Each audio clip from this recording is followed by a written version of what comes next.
I am trapped. Surely stuck in some slimy stench.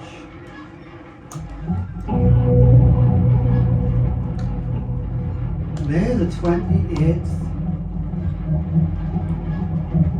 a momentous day for the rose-smelling plants. Two of the world's rarest and dirtiest flowers.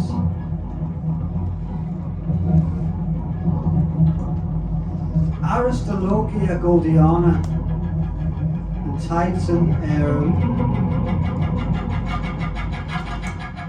They both bloom at the same time.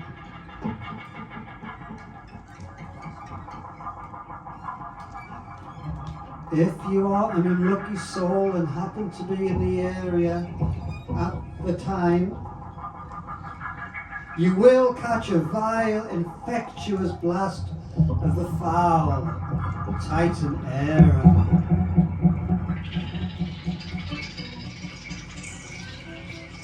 This choice entity stinks like rotting flesh and only emerges on odd and unusual days, years, such as the present one.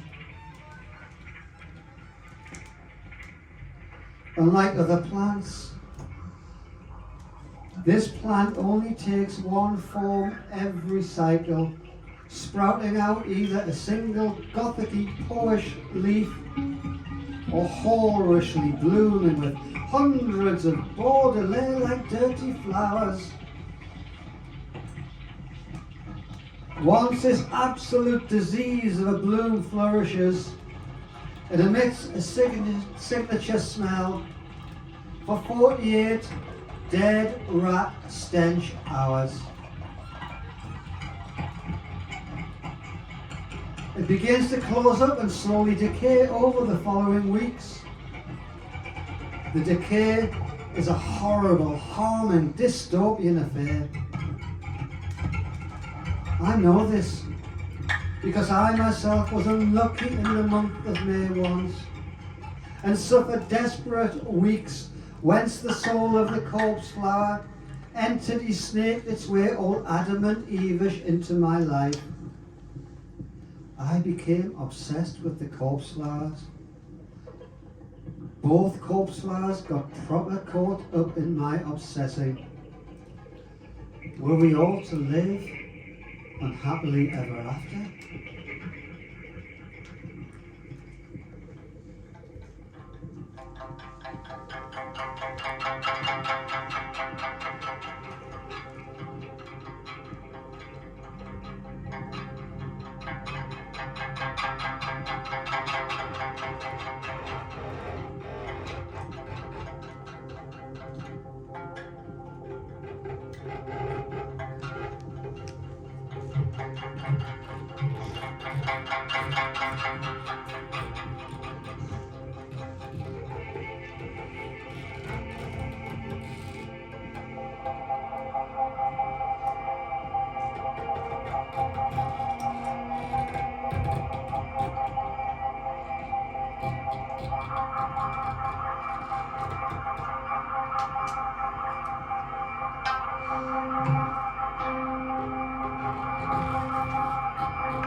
So, you've heard a bit about the corpse flowers. What about me? I'm not doing too well, it must be said. I am a prisoner of my own desires, and my own desires do not do me any favours at all. Ever since I got involved with these two pernicious blues, I have fallen away, diving down deep in swift, steep decline. What a mess. What a sad, sorry state of affairs this is. Take a good look. My hair is greased locks falling over my shoulders. I'm drinking to excess and sniffing anything that comes my way. My skin is flaking, nose red. I have acquired something of a belly of late. I am far more paunchy than raunchy. I have given up caring about my appearance. Inside too, my conscience and consciousness rumble in ruins. I have been a pure and good vegan for 25 years. Now mindlessly I lapse into meat lust. Bacon, liver, black pudding, offal. I absorb the slaughtered churn of processed rot inside. The bad vibrations, the dead flesh guilt, the murdered spirit. It is all so mad. It feels good though. Don't know what to do about it. I have become obsessed with rot and filth and decay. I must admit, I've always had a slight attraction to chaotic and unruly beings. A bit slavish in my desires, a reserved kind of sympathy for the slow man. Let's face it, I've always been a sucker for slatternly behaviour. I somehow always fall time and time again for sluttish character. And often to my detriment, I get caught up in decadence and decay, disease, disaster, utterly disgraceful behaviour. This is ridiculous though. These two corpse flowers are taking over my mind. It's a lust thing, I'm sure. The great passionate obsession of our times. We should have personal paparazzi, online stalkers, our own reality show. The corpse flowers won't leave me alone. I can't stop thinking about the corpse flowers. Oh dear. What a world this has now become.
So, let us look at the nature of the cold flower once again.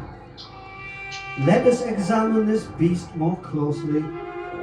The strong odour resembles that of rotting flesh, hence its sick reputation as a carrion flower. Touch the spadix. It feels almost human, full of blood.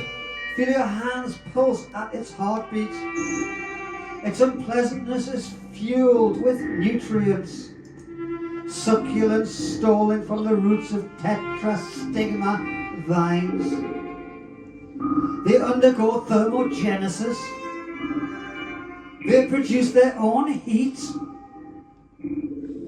This heat occurs only during scent production for a few hours after the bloom first opens. The heat intensifies the smell to help attract more pollinators.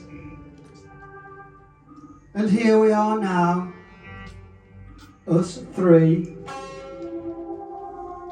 Both corpse flowers rear up towards me. I am like a hapless moth to this sulphurous, stinking flame. I've been sucked right into the snare of the corpse flowers, and things are going from bad to perverse. My mind is absolutely tortured with a turmoil I can't resolve.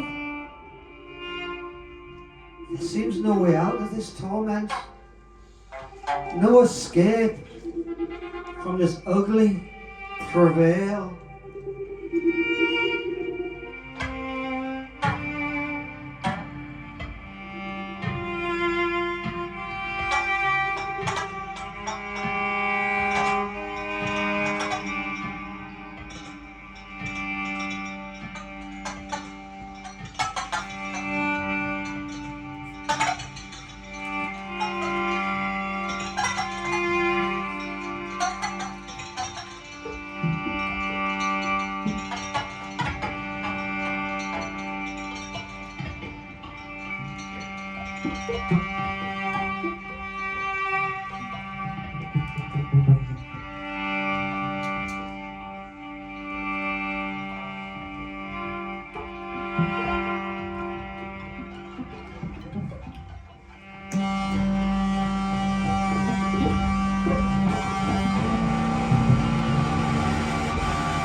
Usher me inside.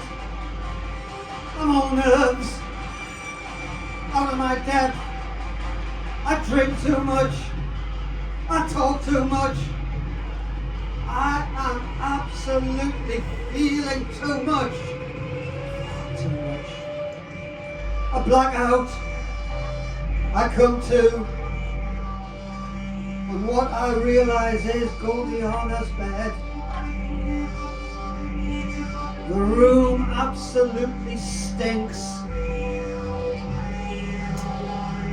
Goldiana is wrapped around me. She is kind of shallow breathing. All bruised, dead beautiful. A naked Titan Aaron is sat cross-legged at our feet. He gives me a big Buddha smile and says, "Don't worry about Goldie." He asks if he can read me a story.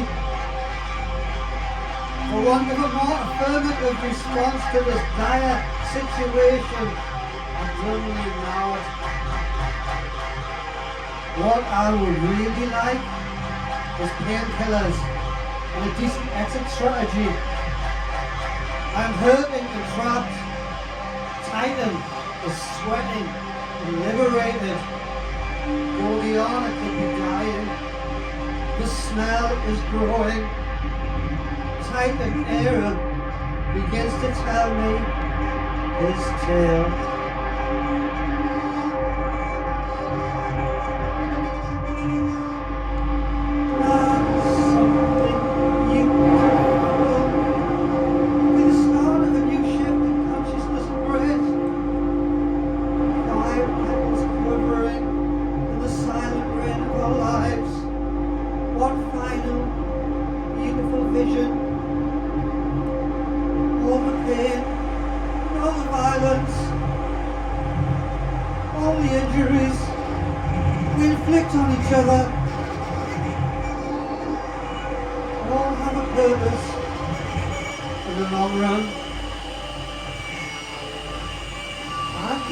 Johnny, the self-hatred in your heart. I can see, Johnny, the fear of the bad repeating itself again and again and again, always dragging you down. You lose your instincts, gravitating towards wretched expectation. The dance to death is a good thing, though. You must feel every moment with purpose. I am quietly freaking out here. And would normally telling his story is stupid, and his words are shite. Not to waste my time, but his words are so soft, so peaceful,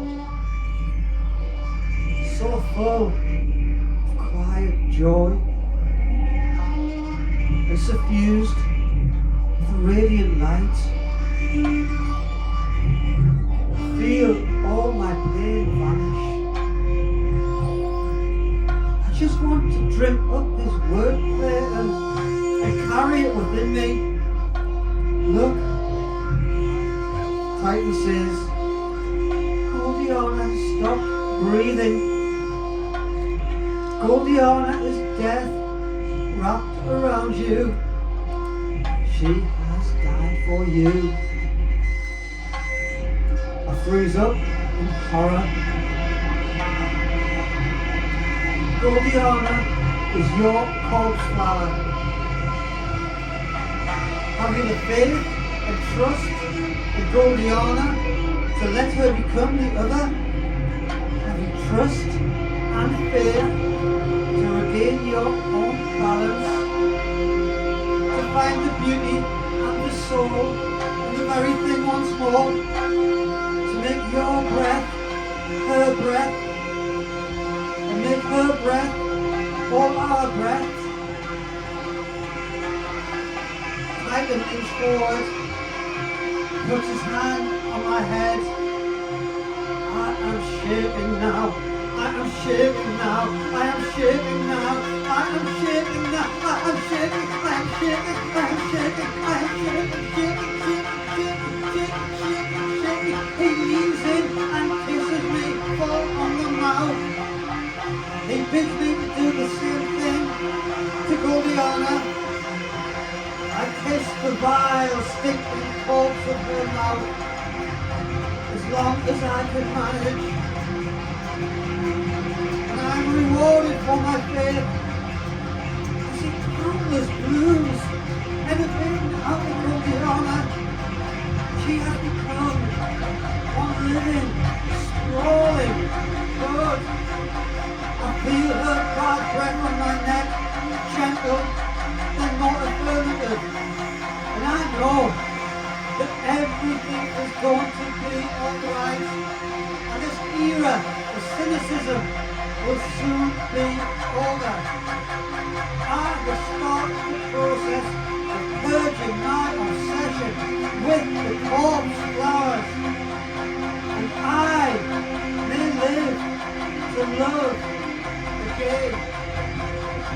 It's a beautiful moment. Let me say this again. I may live to love again.